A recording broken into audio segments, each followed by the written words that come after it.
우리는 참 신기합니다. 자식들 이야기가 나오면 마음이 단번에 어두워지기도 하고 또 한순간에 환해지기도 합니다. 특히 여러 자녀를 둔 부모님들은 이런 마음 더 잘 아실 겁니다.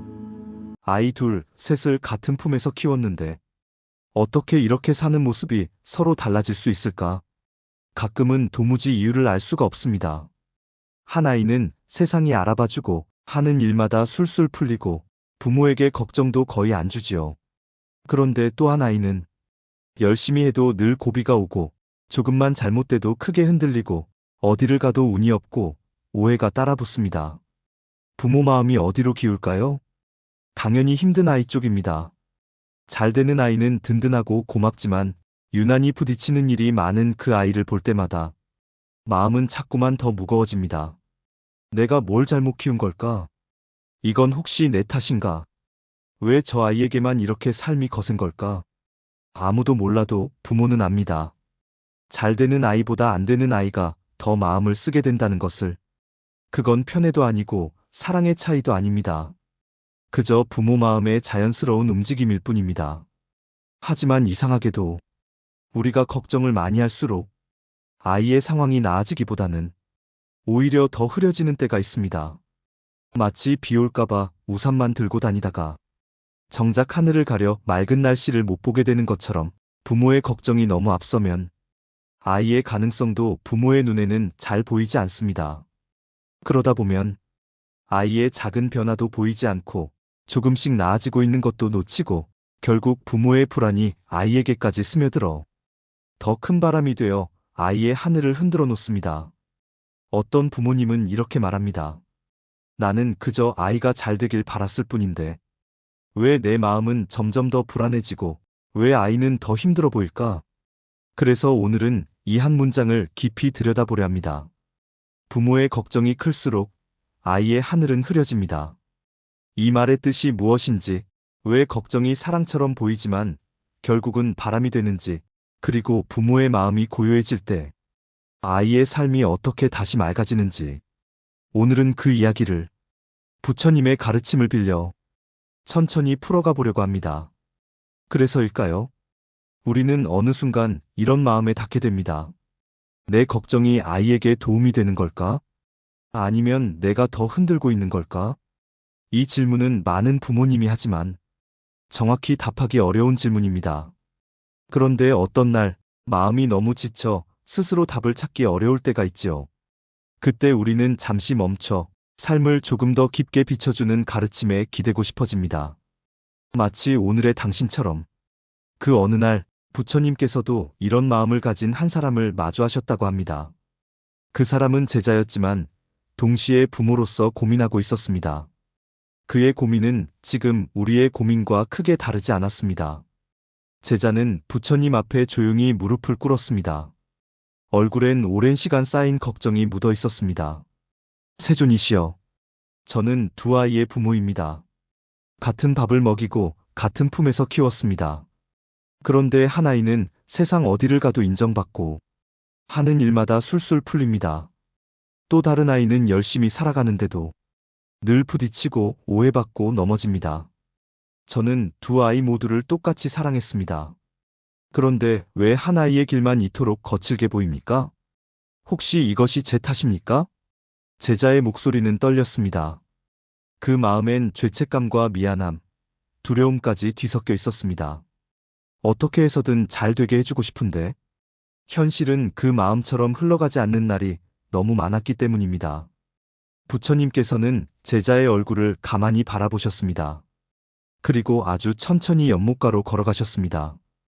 연못 위엔 노을빛이 부드럽게 번지고 있었습니다. 이 연못을 보아라.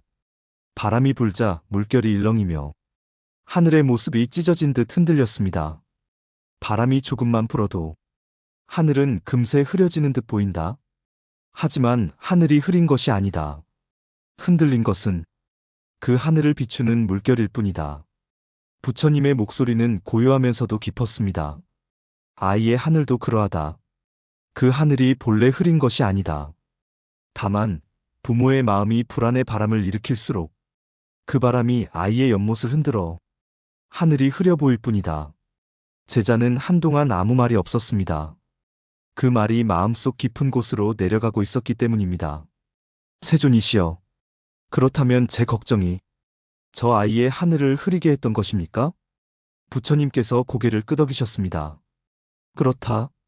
부모의 마음이 흔들릴 때 아이의 마음도 거울처럼 흔들린다.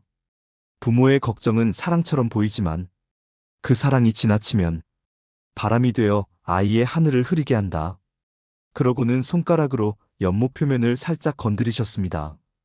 잔물결이 넓게 번지며 하늘의 그림자가 또다시 흔들렸습니다. 이 보이는가? 아이는 부모의 마음을 이렇게 비추느니라. 제자의 눈가가 붉어졌습니다. 세존이시여, 그렇다면 저는 걱정을 하지 않고 그저 보고만 있어야 합니까? 아이의 고통을 보고도 아무것도 할 수 없단 말입니까? 부처님께서는 부드럽게 미소 지으셨습니다. 아니다. 부모는 아이의 고통을 외면하라는 것이 아니다. 다만 부모의 걱정이 도움의 이름을 한 불안인지 믿음의 이름을 한 자비인지를 먼저 살피라는 것이다. 부처님께서는 발치에 떨어져 있던 작은 나뭇잎을 집어들며 말씀하셨습니다. 사랑은 따뜻해야 돼. 불길이 되어서는 안 된다. 걱정은 사랑의 그림자요. 믿음은 사랑의 빛이다. 제자는 조심스레 물었습니다. 그렇다면 부모의 역할은 무엇입니까? 부처님께서 등잔불을 바라보며 말씀하셨습니다. 부모는 아이 앞에서 끌어주지 않아도 된다. 뒤에서 몰아세우지도 않아야 한다. 다만 아이 곁에서 길을 비춰주는 등불이 되라. 등불은 말하지 않는다. 그러나 빛 하나로 어둠을 물리친다. 제자는 그 말을 듣고 고개를 숙였습니다.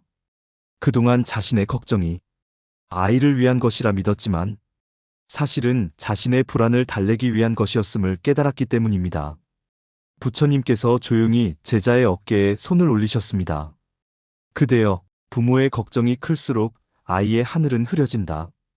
그러나 부모의 마음이 고요해질 때 아이의 하늘도 함께 맑아진다. 그러니 아이를 바꾸려 하지 말고 그대를 먼저 닦아라. 그대의 고요가 곧 아이의 복이 된다. 제자의 눈에서 눈물이 천천히 흘러내렸습니다. 그러나 그 눈물은 슬픔의 눈물이 아니라 비로소 무엇을 이해한 사람이 흘리는 눈물이었습니다. 제자는 부처님의 앞에 앉아 있었지만 그 마음은 여전히 흔들리고 있었습니다. 그 흔들림을 부처님께서도 알고 계셨습니다. 부처님께서는 제자의 마음속에 남은 바람을 살피듯 조용히 숲길 아래를 바라보셨습니다. 잠시 후 발밑에서 작은 움직임이 느껴졌습니다. 쌀알 하나를 짊어지고 움직이는 작은 개미였습니다. 부처님께서 개미를 가리키며 말씀하셨습니다. 이 개미를 보아라. 자신보다 몇 배나 큰 짐을 지고 한 걸음씩 걷고 있구나. 지금 그대가 이 쌀알을 들어준다면 개미는 오늘은 편하겠지. 그러나 내일 같은 무게를 다시 만나면 그 개미는 또 넘어지고 말 것이다. 제자는 그 말의 뜻을 바로 이해하지 못했습니다. 부처님은 천천히 제자의 눈을 바라보며 말씀하셨습니다. 부모의 도움은 아이의 길을 대신 걷는 것이 되어서는 안 된다. 도움이란 아이의 발걸음을 빼앗지 않고 그 길을 스스로 걸을 수 있도록 자비의 등불을 비추는 것이다. 제자의 가슴이 조금 아려왔습니다. 세존이시여, 그렇다면 저는 아이의 고통을 줄여줄 방법조차 가질 수 없는 것입니까? 부처님께서는 고개를 저으며 부드럽게 미소 지으셨습니다. 아니다. 부모는 고통을 막아주는 사람이 아니라 고통을 두려워하지 않도록 옆에 있어주는 사람이다. 고통은 아이의 업이 아니고 깨달음의 문이다. 진흙이 있어야 연꽃이 피듯이 고통이 있어야 아이는 자신을 배운다. 연못 위로 바람 한 줄기가 지나가며 잠시 물결이 흔들렸습니다. 하지만 이내 고요해졌습니다. 부처님께서 그 모습을 가리키며 말씀하셨습니다. 보아라. 물결이 잠잠해지면 흐려졌던 하늘은 다시 또렷해진다. 부모의 걱정이 많을 때 아이의 마음은 이 물결처럼 흔들린다. 그러나 그대의 마음이 고요해지면 아이도 자연스럽게 고요해진다. 부모의 고요는 아이의 길이 곧게 서는 바람막이니라. 제자는 살며시 고개를 끄덕였습니다. 그러나 마음 한구석에는 여전히 떨리는 두려움이 남아 있었습니다. 제자는 조심스럽게 고백했습니다. 세존이시여, 저는 아이가 잘 되기를 간절히 바랐습니다. 그런데 지금 돌아보니 그 바람 속에는 제 두려움도 숨어 있었던 것 같습니다. 아이의 삶이 흔들리면 마치 제가 잘못 산 부모처럼 느껴졌습니다. 그 생각이 너무 괴로웠습니다. 부처님께서는 제자의 말이 끝나기도 전에 고요히 눈을 감으셨습니다.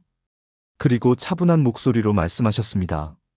그대여, 사람은 자신이 두려워하는 것을 타인의 얼굴에서 먼저 본다. 아이의 고통이 진정으로 아이의 것이 아니라 그대의 마음속 두려움이 아이의 모습에 비춰진 것일 수 있다. 제자는 숨을 크게 들이쉬었습니다. 그 말이 너무 정확하게 그의 마음을 찌르고 있었기 때문입니다. 부처님께서는 연못가에 놓여있던 작은 물그릇을 들어 보이셨습니다. 물을 살짝 흔들자 그 안에 비친 제자의 얼굴이 찢어진 듯 일그러졌습니다. 보아라. 이 물그릇 속 얼굴이 흔들리는가? 그대의 얼굴이 흔들린 것이 아니니라. 흔들린 것은 그대를 비추는 물결일 뿐이다.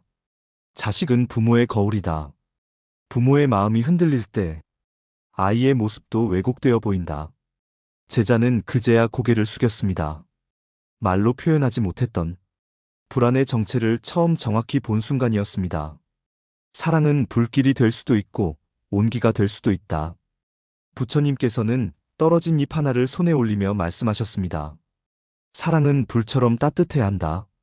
그러나 그 불이 불길이 되어 아이를 덮어서는 안 된다. 불길은 밝히는 것이 아니라 태우는 것이다. 제자의 눈가가 더욱 붉어졌습니다. 부처님께서는 말을 이었습니다. 부모의 걱정이 깊어질수록 그 걱정이 아이에게는 압박이 되어 다가온다. 아이의 마음을 살펴보라. 부모의 불안은 아이의 어깨에 올라타 짐이 된다. 제자는 떨리는 목소리로 말했습니다. 세존이시여, 그렇다면 저는 어떻게 사랑해야 합니까? 부처님께서 하늘을 바라보며 말했습니다. 사랑은 잡는 것이 아니다. 사랑은 머무는 것이다. 잡으면 집착이 되고 머무르면 자비가 된다. 바람이 대숲을 스치며 부드러운 소리를 냈습니다.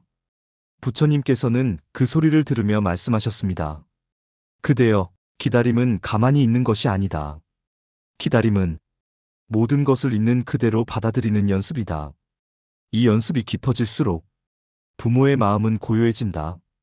그리고 그 고요가 아이의 복으로 스며든다. 제자는 그 말을 듣고 눈을 감아보았습니다.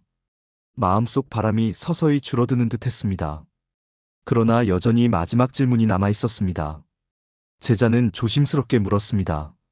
세존이시여, 저는 아이를 위해 기도도 하고 마음도 다스려 보았지만 여전히 마음속 깊은 곳에서 언제 복이 올까 하는 생각이 없어지지 않습니다. 복은 노력한다고 금세 오지 않습니다. 그렇다면 복은 도대체 어떻게 오는 것입니까? 부처님께서는 산사 뒤편에 서 있는 큰 감나무를 가리키셨습니다. 주홍빛감이 가지 끝에서 바람에 흔들리고 있었습니다. 저 감을 보아라. 햇살도 바람도 비도 그 열매를 익게 한다.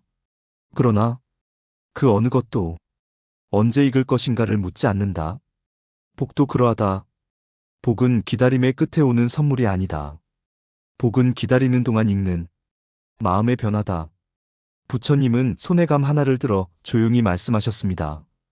기다림이 깊어지면 마음이 익는다. 마음이 익으면 복은 밖에서 오지 않아도 이미 그대 안에 머물러 있다. 제자의 눈에 맺힌 눈물이 빛에 반짝였습니다. 부모의 마음이 고요해질 때 아이의 하늘은 밝아진다. 부처님께서는 마지막으로 연못 위를 가리키셨습니다. 물결은 잔잔했고 마침내 흐려졌던 하늘은 온전히 그 안에 비치고 있었습니다. 그대여, 복은 멀리 있지 않다. 그대의 마음이 잔잔해질 때 복은 이미 그 자리에 있다. 부모의 걱정이 클수록 아이의 하늘은 흐려진다. 그러나 부모의 고요가 깊어질수록 아이의 하늘은 맑아진다. 그러니 그대의 바람을 멈추고 마음을 고요히 하라. 그대의 고요가 아이의 길이 된다. 제자는 그 말씀을 들으며 두 손을 모았습니다. 그리고 매우 조용히 그러나 단단하게 중얼거렸습니다. 세존이시여, 이제 알겠습니다. 저의 걱정이 아이의 하늘을 가리고 있었음을. 이제 저는 아이 앞에서 바람을 일으키는 사람이 아니라 하늘이 드러나도록 기다리는 사람이 되겠습니다. 그 순간 바람이 멈추고 하늘의 빛이 다시 연못 위에 고요히 내려앉았습니다. 바람은 잠잠해지고 연못은 다시 하늘을 비추었습니다. 제자는 그 모습을 바라보며 조용히 숨을 골랐습니다. 그의 마음속에서는 아직 작은 떨림이 남아 있었습니다. 부처님께서는 그 떨림마저도 알고 계셨습니다. 제자는 낮게 입을 열었습니다. 세존이시여, 저는 이제 걱정이 아이에게 바람이 된다는 것을 알았습니다. 하지만 저는 여전히 두렵습니다. 아이가 넘어지면 제가 실패한 부모처럼 느껴지며 그 아이의 고통이 곧 제 삶의 무너짐처럼 다가옵니다. 이 마음은 왜 사라지지 않는 것입니까? 부처님께서는 제자의 얼굴을 부드럽게 바라보시더니 발밑에 작은 돌을 들어 보이셨습니다. 그대여, 사람은 누구나 자신의 마음속 그림자를 타인의 삶에서 먼저 본다. 아이의 흔들림이 그대의 불안을 비춘 것이고 아이의 고통이 그대의 상처를 드러낸 것이다. 제자는 그 말에 심장이 조용히 쪼여오는 듯 했습니다. 부처님께서는 물그릇을 연못가에 내려놓으며 말씀하셨습니다. 그대는 아이를 통해 그대 자신을 보고 있었던 것이다. 그러니 아이를 고치려 하지 말고 그대의 마음을 먼저 살펴라. 마음이 고요해지면 아이의 모습도 고요해진다. 물그릇 속 물은 고요했고 그 안에는 제자의 얼굴이 온전히 비쳤습니다. 그의 눈동자에는 그동안 보지 못했던 자신이 담겨 있었습니다. 자식을 통해 드러나는 부모의 마음. 부처님께서는 연못 가장자리에 떨어진 낙엽을 가리키셨습니다. 물 위에 떠 있는 낙엽은 가만히 있지만 바람이 불면 흔들렸습니다. 부모의 마음이 바람이라면 자식의 마음은 낙엽과 같으니 바람이 잦아야 낙엽도 머문다. 이 말은 부모가 조용해야 아이가 편안하다는 뜻이 아니다. 부모의 마음이 잔잔해야 아이도 자신을 바라볼 틈이 생긴다는 뜻이다. 제자는 입술을 꼭 다물며 눈을 감았습니다. 내내 아이를 바라보느라 정작 자기 마음을 돌볼 줄 몰랐던 세월이 한꺼번에 밀려왔습니다. 잠시 후 부처님께서는 제자의 등 뒤에서 고요한 목소리로 물었습니다. 그대여, 그동안 아이의 고통을 보며 가장 두려웠던 것은 무엇이었는가? 제자는 잠시 말이 없었습니다. 그러다 천천히 고백했습니다. 저는 아이가 힘들어하는 모습을 그저 바라보는 것이 두려웠습니다. 그 아이가 아프면 제가 무너지는 것 같았습니다. 부처님께서 고개를 끄덕이셨습니다. 그래서 그대는 아이의 고통을 없애려 했던 것이다. 그러나 고통은 없애야 할 적이 아니라 지나야 할 문이다. 고통을 없애주려 하면 아이의 문을 닫아버리는 것이고 고통을 두려워하지 않도록 곁에서 지켜보면 아이의 문을 열어주는 것이다. 제자는 천천히 고개를 떨궜습니다. 세존이시여, 저는 아이의 문을 제가 대신 열어주려 했습니다. 부처님은 미소를 지었습니다. 그대는 이제 알고 있구나. 부모는 문을 대신 열어주는 사람이 아니다. 문 앞에서 등불을 들고 아이의 마음이 그 문을 열 때까지 기다려주는 사람이다. 대숲 사이로 바람이 지나가며 부드러운 울림을 남겼습니다. 부처님께서는 그 소리를 들으며 조용히 말씀하셨습니다. 기다림은 무심이 아니다. 기다림은 가장 큰 사랑이다. 가만히 있는 것이 아니라 그대 자신이 흔들리지 않도록 마음을 닦는 시간이다. 부모의 기다림이 길어질수록 아이의 마음은 한 걸음씩 자란다. 제자는 두 손을 가슴에 모으며 작게 속삭였습니다. 저는 아이를 위해 많이 말했지만 그 말들이 제 불안을 덮으려는 말이었습니다. 부처님께서 고요히 대답하셨습니다. 그대여, 말이 많을수록 마음은 시끄러운 법이다. 침묵이 길어질 때 비로소 지혜가 드러난다. 자식의 마음은 강요가 아닌 고요 속에서 자란다. 제자의 숨이 조금씩 가라앉기 시작했습니다. 그의 마음속 바람이 조금씩 잦아들었습니다. 조상의 기도와 이어지는 복. 잠시 후 제자는 새로운 질문을 던졌습니다. 세존이시여, 며칠 전 문득 부모님 생각이 났습니다. 돌아가신 지 오래되었지만 그분들의 마음과 기도가 아직도 제 옆에 있는 듯합니다. 그렇다면 사람이 떠난 뒤에도 복은 이어지는 것입니까? 부처님께서는 연못가의 흰 연꽃을 바라보며 말씀하셨습니다. 그대여, 저 연꽃을 보아라. 꽃은 물 위에 피어 있으나 그 뿌리는 진흙 아래에 있다. 뿌리가 없다면 꽃도 없고 꽃의 향기는 다시 뿌리로 스며든다. 복도 그러하다. 그대의 오늘은 조상의 기도로 피어난 꽃이며 그대의 선행은 다시 조상에게 닿는 향기다. 제자의 눈가가 뜨겁게 젖어들었습니다. 그렇다면 부모는 떠난 것이 아니라 우리 안에 여전히 살아있는 것입니까? 부처님께서는 고요히 고개를 끄덕이셨습니다. 그렇다. 인연이란 끊어지는 법이 없다.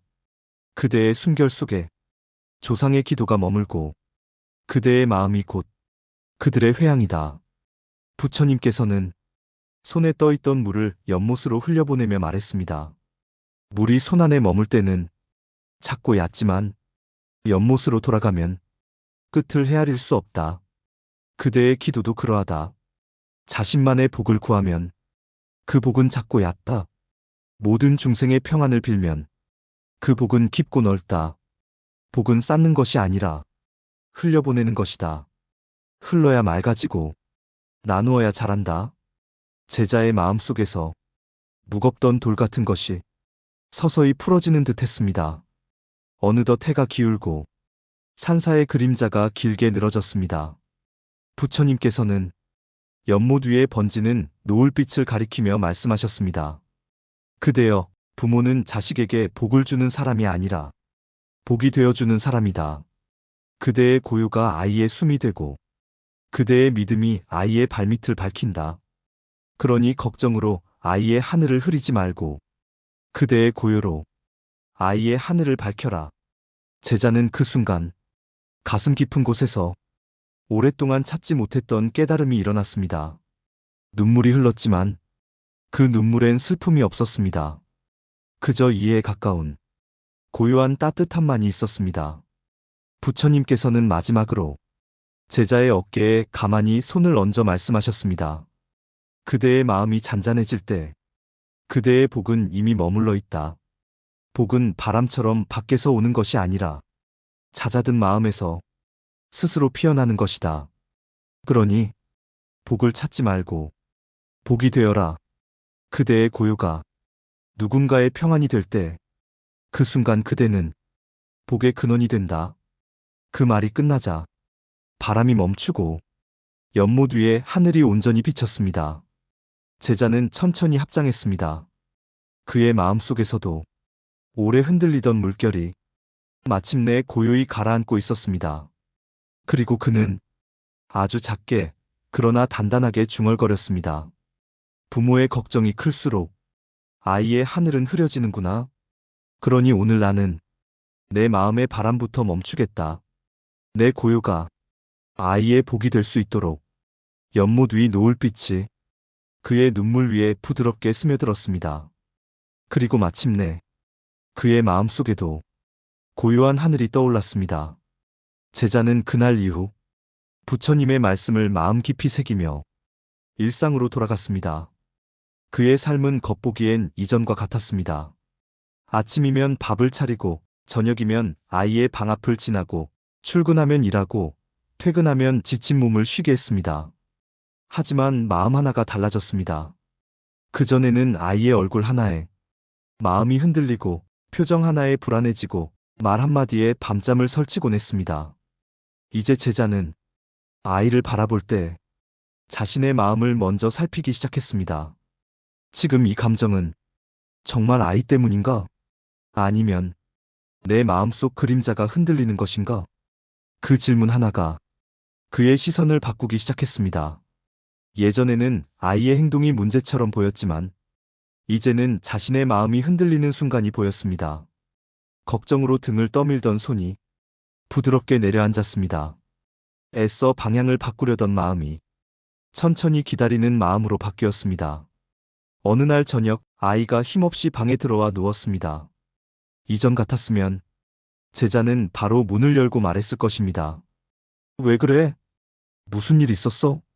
앞으로 어떻게 할 거니? 걱정의 마음이 앞서 말이 많아지고 불안이 흐르고 아이의 마음은 더 다쳐버리곤 했습니다.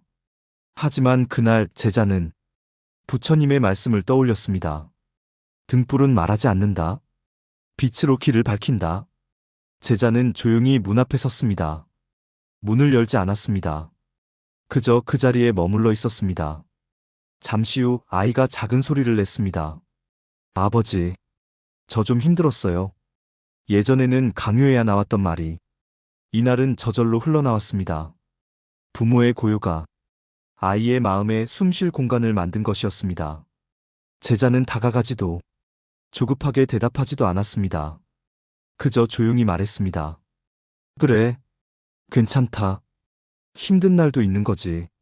네가 말하고 싶을 때 나는 여기 있다. 그 말은 무엇을 해결해 주겠다는 약속이 아니었습니다. 그러나 오히려 그 말이 아이에게는 가장 큰 위로가 되었습니다. 누군가 애쓰지 않고 곁에 있어준다는 사실, 그 자체가 아이를 살리는 힘이었습니다. 아이의 어깨가 아주 조금이지만 가벼워지는 듯 했습니다. 아이는 부모의 감정을 믿는다. 며칠 뒤 아이는 학교에서 작은 실수를 했습니다. 예전 같았으면 제자의 얼굴은 굳어지고 속은 이미 불안으로 들끓기 시작했을 것입니다. 하지만 이번에는 달랐습니다. 제자는 마음속 바람이 일어나는 순간 그 바람을 들여다보았습니다. 이 실수는 아이의 업이 아니라 나의 불안이 바람을 일으키는 것이구나. 그 순간 아이의 하늘에 구름을 몰고 가던 바람이 스스로 잦아들었습니다. 그저 담담하게 말했습니다. 괜찮다. 실수하며 배우는 거다. 아이는 그 말에 예전과 다른 표정을 지었습니다. 부모의 불안이 섞인 말과 부모의 고요에서 나온 말은 아이의 눈빛에서 정확히 구분되었습니다. 아이의 표정에는 처음으로 믿음받는 사람의 얼굴이 나타났습니다. 그날 밤 제자는 부처님에게 들었던 말을 떠올렸습니다. 걱정은 사랑의 그림자요. 믿음은 사랑의 빛이다. 그는 깨달았습니다. 그동안 자신이 아이에게 건넨 사랑에는 걱정의 색이 너무 짙었습니다. 잘 되길 바란다는 말 뒤에는 혹시 실패하면 어쩌지? 남들 앞에서 뒤처지면 어떡하지? 하는 마음이 숨어 있었습니다. 그것은 사랑이 아니라 불안의 그림자였습니다. 이제 제자는 말했습니다. 나는 너를 믿는다. 하지만 그 말은 불안 위에서 떨리는 목소리가 아니라 조용히 가라앉은 마음에서 나온 말이었습니다. 믿음은 목소리의 크기로 전달되는 것이 아니라 마음의 온도로 전해졌습니다. 아이의 표정이 이전보다 훨씬 편안해졌습니다. 부모의 고요는 아이의 내면에 그대로 스며드는 법이었습니다. 부모가 변하면 아이는 저절로 달라진다. 며칠 후 아이에게 작은 변화가 생겼습니다. 예전 같으면 포기하던 일을 다시 시작했습니다. 사소한 문제에도 무너지던 마음이 조금씩 버티기 시작했습니다. 그 변화의 크기는 남들이 보기에 작았지만 제자의 눈에는 놀라울 만큼 큰 움직임이었습니다.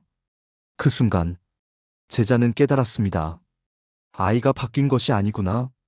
내가 바뀌니 아이의 하늘도 맑아진 것이구나. 부모가 고요해지면 아이의 마음도 저절로 숨을 고를 수 있었습니다.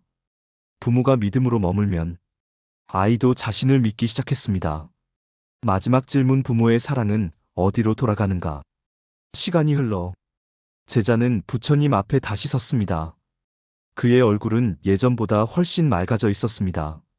하지만 한 가지 질문이 여전히 남아 있었습니다. 세존이시여, 부모의 걱정이 아이의 하늘을 흐린다는 것을 배웠고 고요함이 아이의 복이 된다는 것도 배웠습니다. 그러나 마지막으로 궁금한 것이 있습니다. 부모의 마음에서 흘러나온 사랑과 자비는 결국 어디로 돌아갑니까? 부처님은 조용히 하늘을 바라보셨습니다. 노을빛이 연못 위에 길게 비쳐들었습니다. 그대여, 사랑은 흘러가는 물과 같다. 흘러도 사라지지 않는다. 그대의 자비는 아이의 마음을 적시고 그 아이의 선행으로 다시 흘러 또 다른 생의 복이 된다. 그러니 걱정은 버리고 고요로 머물러라. 그대가 고요할 때 그 고요가 아이의 삶을 지키는 바다가 된다. 제자는 그 말을 들으며 조용히 두 손을 모았습니다. 그의 마음은 더 이상 흔들리지 않았습니다. 고요가 깊어지고 그 고요 속에서 복이 익어가고 있었습니다. 제자는 마지막으로 중얼거렸습니다. 이제 알겠습니다. 부모의 걱정이 클수록 아이의 하늘은 흐려집니다. 그러나 부모의 마음이 고요할 때 아이의 하늘은 맑아집니다. 그 말이 끝나자 바람이 멈추고 연못 위에는 흔들림 없는 하늘이 그대로 비쳤습니다. 그 고요한 하늘은 부모의 마음이 잔잔해졌다는 증표였고 아이의 하늘이 이제 맑아졌다는 증표였습니다. 그날 밤 제자는 마지막으로 연못가에 홀로 앉았습니다. 바람은 이미 힘을 잃고 물결 하나도 흔들리지 않는 고요가 머물러 있었습니다. 제자는 노을이 사라진 자리에 천천히 떠오르는 달빛을 바라보며 깊은 숨을 내쉬었습니다. 그리고 조용히 말했습니다. 부모의 걱정이 클수록 아이의 하늘이 흐려진다는 것을 깨달았습니다. 그러나 제가 마음을 다스려 고요히 머물기 시작하자 아이의 하늘도 조금씩 맑아졌습니다. 아이는 제 걱정이 아니라 제 고요 속에서 자라야 한다는 것을 이제야 알겠습니다. 달빛이 연못 위에 길게 흘러내렸습니다. 흐트러짐 없는 그 빛은 제자의 마음속 고요와 닮아 있었습니다. 부처님께서는 멀리서 조용히 말씀하셨습니다. 그대여, 부모의 사랑은 아이를 흔드는 바람이 아니라 아이를 비추는 빛이 되어야 한다. 걱정은 바람을 일으키고 고요는 하늘을 드러낸다. 그러니 아이를 위해 걱정하지 말고 아이를 위해 고요히 머물러라. 그대의 고요가, 그대의 자비가, 그대의 믿음이 아이의 복이 된다. 제자는 두 손을 모으며 다시 한번 깊게 고개를 숙였습니다. 연못은 고요했고 물결은 흔들림이 없었으며 그 위에는 흔들리지 않는 하나의 하늘이 그대로 비쳐 있었습니다. 그 하늘은 부모의 고요에서 비롯된 복이었고 아이의 삶을 지켜줄 새로운 빛이었습니다. 그날 제자는 긴 시간 동안 붙들고 있었던 불안을 조용히 내려놓았습니다. 그리고 속삭이듯 말했습니다. 부모의 걱정이 아이를 지켜주는 것이 아니라 부모의 고요가 아이를 지켜주는 것이었습니다. 이제 저는 걱정 대신 믿음을, 불안 대신 고요를, 집착 대신 자비를 아이에게 건네겠습니다. 달빛 아래 그의 마음은 더 이상 흔들리지 않았습니다. 고요 속에서 자비가 피어났고 그 자비 속에서 복이 자라났습니다. 그것이 부모의 수행이었고 그 수행에서 피어나는 복은 결코 사라지지 않는 법문이었습니다. 그리고 마지막으로 그는 부처님의 말씀을 가슴에 새겼습니다. 부모의 마음이 고요할 때 그 고요가 아이의 하늘을 밝게 한다. 복은 멀리 있지 않다. 그대의 고요 속에 이미 있다. 제자는 천천히 일어나 달빛이 가득한 길을 걸어 내려갔습니다. 그 걸음은 조용했고 그 조용함은 곧 평화였습니다.